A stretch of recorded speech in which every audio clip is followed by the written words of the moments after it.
गोपियां कौन थी? एक बार की बात है,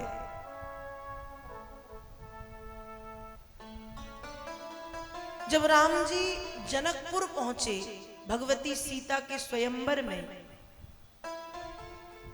और जनकपुर की देवियों ने जब राम जी को देखा तो राम जी को देख करके जनकपुर की देवियां कहती हैं, मन में सोचती हैं कि प्रभु कभी हमें भी आपका सानिध्य और सामीप्य प्राप्त हो। भगवान ने कहा, इस समय तो मैं मर्यादा पुरुषोत्तम के रूप में हूं, एक पत्नी व्रत मैंने धारण किया है, लेकिन द्वापर में जब पूर्ण 16 कलाओं के साथ मैं आऊंगा, द्वापर में मैं पूर्ण 16 कलाओं के साथ आऊंगा, तब आप सब गोपी बन करके आना। तो जनकपुर की देवियां गोपी बन करके पधारी हैं। डंडक वन की ऋषि पत्नियां, जब राम जी डंडक वन से निकल रहे थे तो डंडक वन की ऋषि पत्नियां कहती हैं कि प्रभु हम भी आपका दर्शन, सानिध्य, सामीप्य प्राप्त करना चाहते। तो दंडक वन की ऋषि पत्नियों से भी कहा कि जब त्रेता में राम के रूप में कृष्ण के रूप में द्वापर में आऊंगा, तब आप सब गोपी बन करके आना। जनकपुर की देवियां, दंडक वन की ऋषि पत्नियां और एक समय वेदों की ऋचाएं। वेदों की ऋचाओं ने कहा कि प्रभु मंत्रों के द्वारा हमने आपके स्वरूप का वर्णन तो बहुत किया है, लेकिन अब तक प्रभु हमने आपका दर्शन नहीं किया, और हम आपका दर्शन करना चाहते हैं। तब भगवान ने उन वेदों की ऋचाओं से कहा कि द्वापर में कृष्ण के रूप में जब पूर्ण अवतार मेरा, पूर्ण कला अवतार मेरा जब होगा, तब आप सब गोपी बन करके पहुंचना। तो डंडक वन की ऋषि पत्नियां, जनकपुर की देवियां, वेदों की ऋचाएं, ये सब गोपी बनकर के वृंदावन में पधारी हैं। तो आज जब भगवान ने ब्रज की विभूतियों को, ब्रज की शक्तियों को एक साथ आते हुए देखा, तो भगवान कहते हैं, स्वागतम भो, तुम्हारा स्वागत है, तुम्हारा स्वागत है, तुम्हारा स्वागत है।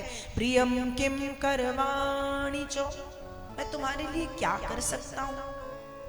पहले तो भगवान ने ऐसे कह दिया,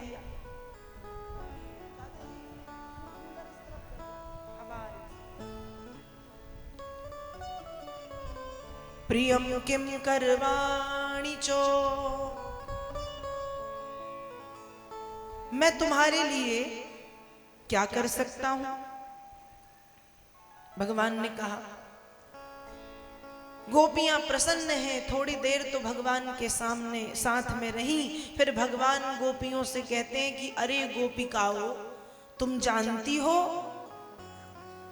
पतिव्रता स्त्रियों का इस तरह से रात में अकेले घूमना शोभा नहीं देता, और तुम्हारे माता पिता, तुम्हारे भाई बहन, तुम्हारे बच्चे तुम्हें ढूंढ रहे होंगे, तुम्हारे पति तुम्हें ढूंढ रहे होंगे, लौट जाओ। जैसे ही भगवान ने कहा कि पतिव्रता स्त्रियों को इस तरह से अकेले घूमना शोभा नहीं देता, और तुम आई क्यों हो यहां, भगवान कह रहे हैं।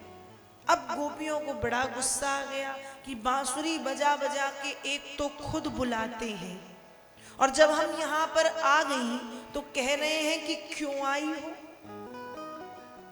गोपियों ने जब बांसुरी सुनी तो बांसुरी के स्वरों में गोपियों को बांसुरी के स्वर नहीं सुनाई दिए, गोपियों को यह सुनाई दे रहा है कि भगवान की बांसुरी खुद नाम ले लेकर के कि अरे गोपी, तू घर पे बैठी बैठी क्या कर रही है, यमुना के तट पे मैं तेरा इंतजार कर रहा हूं। गोपियों ने बांसुरी के स्वरों में ये सुना है, इसलिए भाग के आई है। तो गोपियां कहती हैं कि एक तो खुद बुलाते हैं, और जब हम आ गए हैं तो कह रहे हैं क्यों आई हो। मान लीजिए आपके कोई मित्र के घर में कोई कार्यक्रम है, कोई उत्सव है, और वो आपके घर में कार्ड देने आए, निमंत्रण पत्र की आना, फिर 10 बार फोन करके कहे कि आना आना आना, और आप जब पहुंच गए, इतना कोई बुलाएगा तो जाएंगे कि नहीं? जाएंगे ना, कि निमंत्रण पत्र दिया और फिर 10 बार फोन किया, आना आना आना, बिल्कुल जाएंगे। लेकिन जब हम घर पहुंचे अपने मित्र के, और वो बिल्कुल दरवाजे के सामने बैठा है और हमसे पूछने लगे कि भैया किस काम से आए हो, तो क्या होगा? गुस्सा आएगा? आएगा या नहीं? बिल्कुल आएगा। कि एक तो फोन किया 10 बार, खुद कार्ड देने के लिए निमंत्रण पत्र देने आया, और जब हम आ गए तो क्या कह रहा है, क्यों आए हो? तो गुस्सा नहीं, इतना गुस्सा आएगा कि एक दोस्त को चांटा मार दो, कि बिल्कुल जान खा गया, आना आना आना। और जब आ गए तो पूछता है क्यों आए हो? ऐसी ही स्थिति गोपियों की है। खुद बांसुरी बजा बजा करके बुलाते हैं, और जब गोपियां आ गई तो कहते हैं क्यों आई हो, और कहते हैं कि लौट जाओ। गोपियों ने पहले तो बात सुनी, फिर सोचती हैं इसकी तो आदत है हमें परेशान करने की, सुनती रही। फिर गोपियां कहती हैं कृष्ण तुम हमें एक बात बताओ। भगवान ने कहा पूछो। कहा मान लो हमारे पतिदेव 8 दिन के लिए कहीं बाहर जाएं और एक मिट्टी की मूर्ति हमें दे के जाएं कि ये मिट्टी की मूर्ति को पति मान के इसकी सेवा करना, इसकी पूजा करना, इसको भोग लगाना। भगवान ने कहा बिल्कुल, पति जब मूर्ति दे के जाए तो करना चाहिए पति मान के। गोपियों ने कहा कि 8वें दिन हम मिट्टी की मूर्ति की सेवा में लगे हों और हमारा जो पति है सही वाला वो आके दरवाजे खटखटाए, तो कृष्ण हमें क्या करना चाहिए? मिट्टी की ही सेवा पूरी करनी चाहिए कि उस मिट्टी के मूर्ति को छोड़ के दरवाजे खोल के अपने पति का स्वागत करना चाहिए? भगवान बोले ये भी कोई पूछने की बात है? उस मिट्टी को फेंको फाको और जो तुम्हारा असली पति है उसका स्वागत करो, उसके लिए दरवाजे खोलो। तो गोपियां कहती हैं कृष्ण हम अभी क्या कर रहे हैं?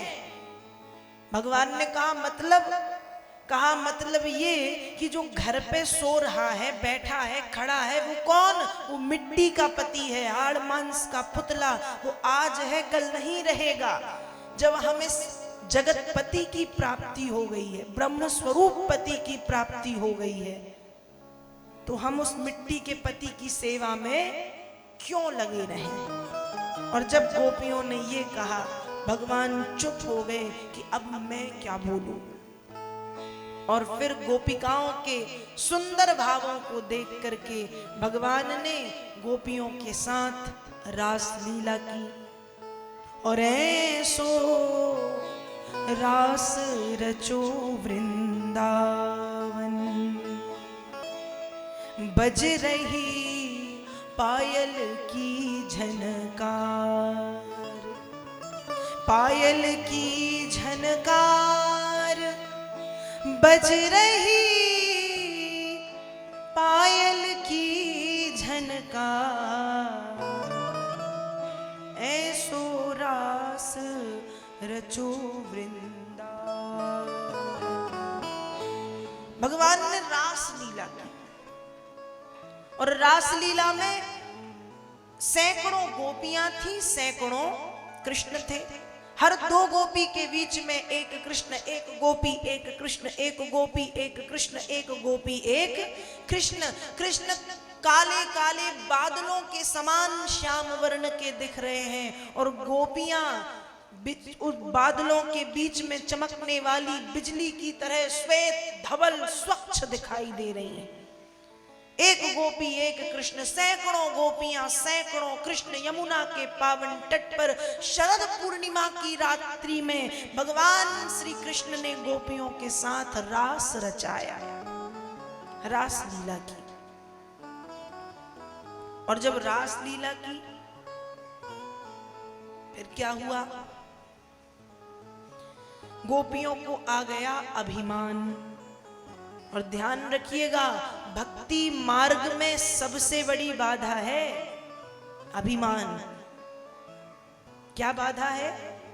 अभिमान। और गोपियों को जब अभिमान आया, भगवान छिप गए। जब भगवान छिप गए गोपियों के अभिमान को दूर करने के लिए, जब भगवान छिप गए गोपियों के अभिमान को दूर करने के लिए, तो कृष्ण के वियोग में गोपिकाओं की स्थिति बड़ी बुरी थी।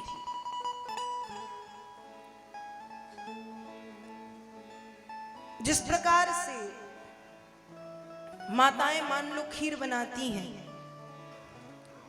तो खीर में क्या क्या डालती हैं? क्या क्या डालती हैं? बोलो जल्दी।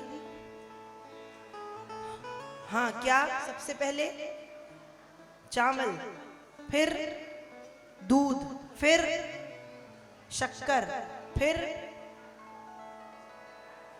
ड्राई फ्रूट्स, मेवा, फिर इलायची, फिर केसर और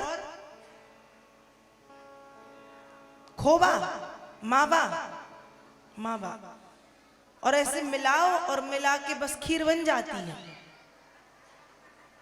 सब कुछ मिला दो, खीर बन गई।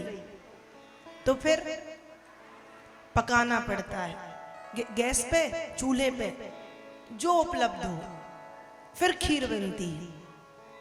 और इतनी अच्छी खीर बनने में कितना समय लगता है?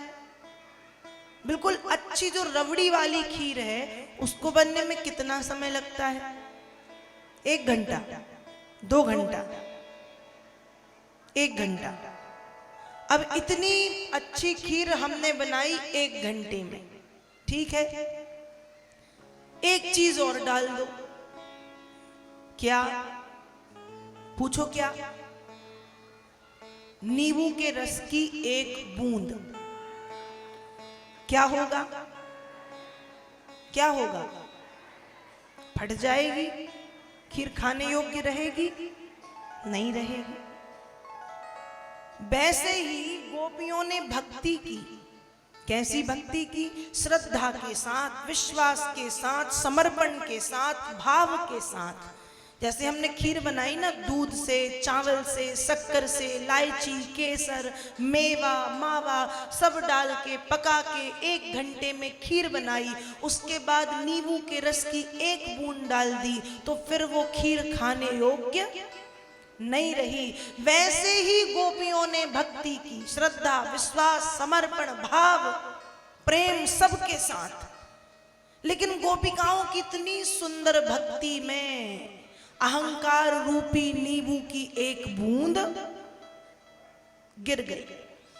और जब अहंकार रूपी नींबू की बूंद भक्ति में आई, तो भगवान तत्क्षण गोपियों को छोड़ करके चले गए। क्योंकि भक्ति मार्ग की सबसे बड़ी बाधा है अहंकार। भक्ति मार्ग की सबसे बड़ी बाधा अहंकार।